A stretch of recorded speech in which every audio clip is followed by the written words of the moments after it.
Assalomu alaykum. Bugun biz siz bilan tabiatning eng go'zal va fundamental hodisalaridan biri to'lqin va ularning xossalari mavzusini o'rganamiz. To'lqin nima o'zi? Tasavvur qiling, ko'lga tosh otdingiz.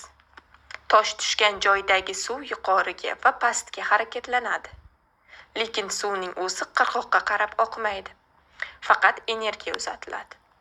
Demak, to'lqin bu modda ko'chmasidan energiyaning fazoda tarqalishidir.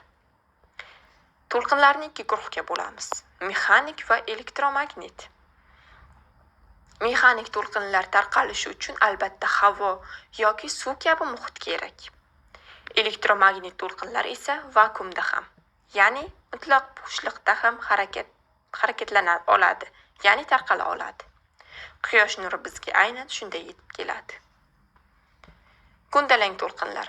Agar siz arqonni yuqoriga, pastga silkitsangiz, to'lqin oldinga yuradi. Lekin arqonning har bir nuqtasi perpendikulyar, ya'ni tikka tebranadi. Bu kundalang to'lqin deb ataladi. Bo'ylama to'lqinlar. Agar prujinani oldinga va orqaga itarsangiz, zarralar to'lqin yo'nalishi bo'ylab tebranadi. Bu bo'ylama to'lqin deyiladi. Biz hozir gaplashayotgan tovushimiz aynan bo'ylama to'lqin havo shaklida siqib va siyraklashtirib tarqaladi. Xarakteristikalar. Har bir to'lqinning shaxsi bo'ladi. Amplituda uning qanchalik kuchli ekanligini, masalan, tovush balandligi, chastota esa 1 sekundda necha marta tebranishini bildiradi. To'lqinning tezligi uning uzunligi va chastotasining ko'paytmasiga teng. Bu formula orqali biz radio to'lqinlaridan tortib, okean to'lqinlarigacha bo'lgan barcha jarayonlarni hisoblaymiz. Qaytish. To'lqinlar to'siqqa urilib orqaga qaytadi. Buni biz tog'larda aks sado shaklida eshitamiz.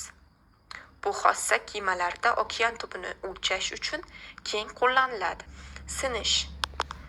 To'lqin bir muhitdan ikkinchisiga o'tsa, masalan, havodan suvga, uning tezligi o'zgaradi va u sinadi. Rasmda ko'rib turganingizdek, prizmadan o'tayotgan oq nur sinib, kamalak ranglariga ajralishi bunga yorqin misoldir. Interferensiya.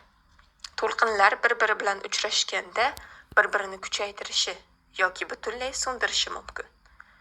Masalan, shovqinni kamaytiruvchi zamonaviy quloqchinlar aynan tovushni so'ndirish prinsipida ishlaydi. Keling, mexanik va elektromagnet to'lqinlarni solishtiramiz. Eng katta farq tezlikda. Tovush havoda atigi 340 metr sekund tezlikda yursa, yorug'lik 300 ming kilometr taqsim sekundda uchadi. Xulosa o'rinda shuni aytish mumkinki, bizning butun dunyomiz to'lqinlardan iborat.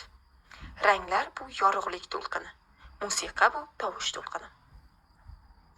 Bugungi mavzuyimiz shundan iborat edi. E'tiboringiz uchun rahmat.